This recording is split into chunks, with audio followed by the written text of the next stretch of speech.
uma vez a mãe foi na igreja. Aí a mãe foi com a saia longa, né?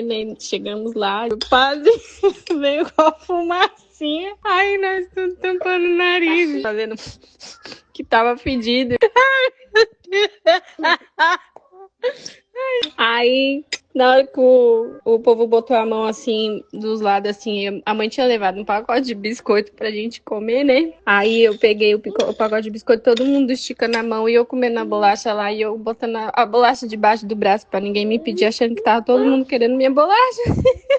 E na hora que o homem veio com um pedacinho velho de pão, eu comi um pedacinho de pão de gente, só isso. E na hora de ajoelhar,